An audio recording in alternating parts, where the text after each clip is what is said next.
Strap in, pack your bags, and get ready for takeoff! We're gonna talk about The Great Pretender.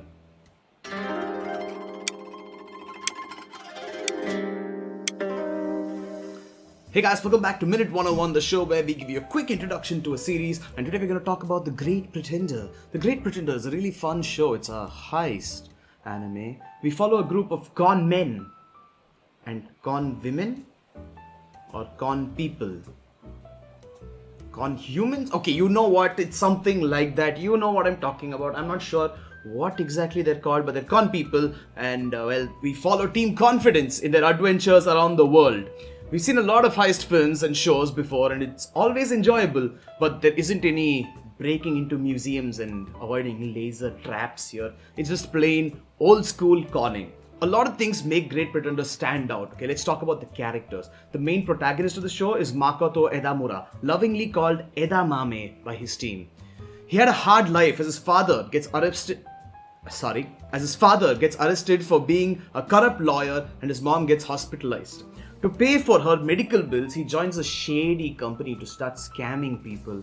But his mother passes away and he decides that he wants to become the greatest con man in Japan. Except he learned nothing from his dad being a con man and getting caught. Anyway, Makoto's character is still interesting. Usually he's a very introverted, awkward person who's just stumbling around. He overreacts to small situations.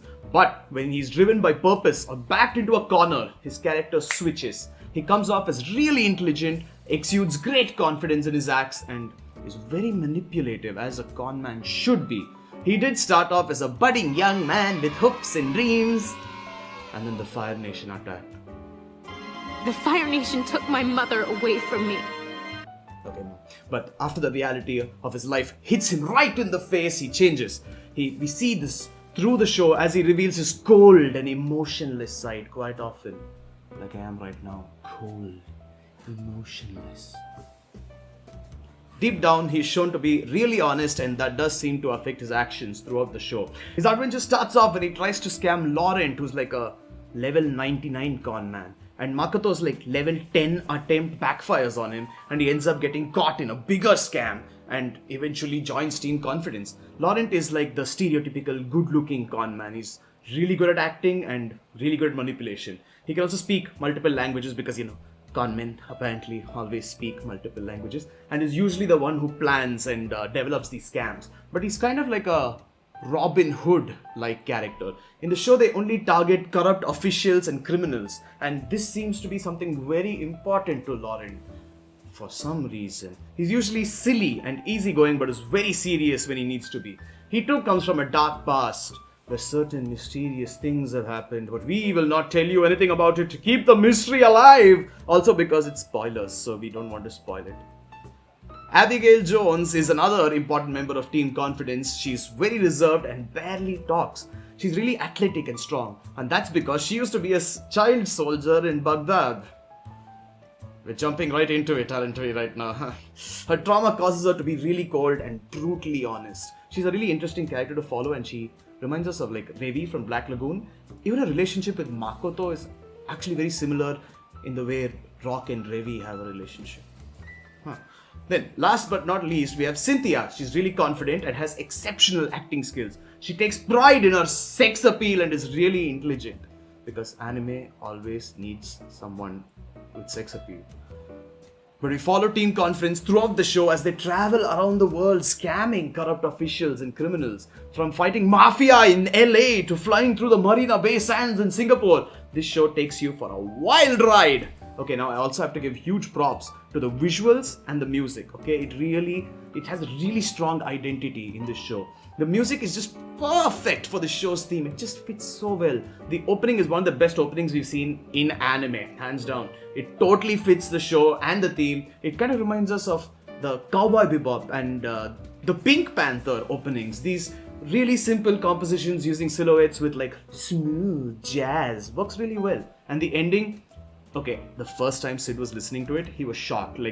Is that actually Freddie Mercury? Yes, you heard that right.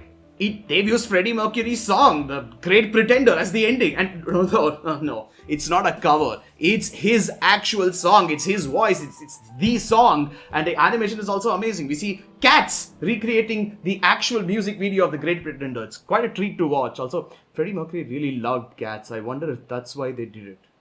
But the visuals are what actually made Sid want to check out the show. It's really unique. The background art is crazy. It seems like a modern impressionist style. It's heavily textured with like multiple shades and tints instead of like a shadow and a highlight. It works really well. The backgrounds also show a lot of contrast using really saturated colors as highlights. This heavily textured style gives the show a very unique look. It doesn't take away from the characters.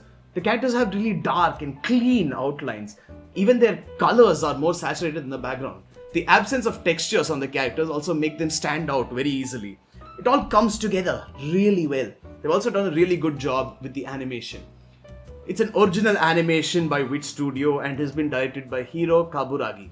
They've absolutely killed it. Great job, guys. But judgment time, and it's time for me to put this hand up again because we put on this watch. That's it for this episode of Minute 101. We hope you liked it. We're back to our regular everyday episodes.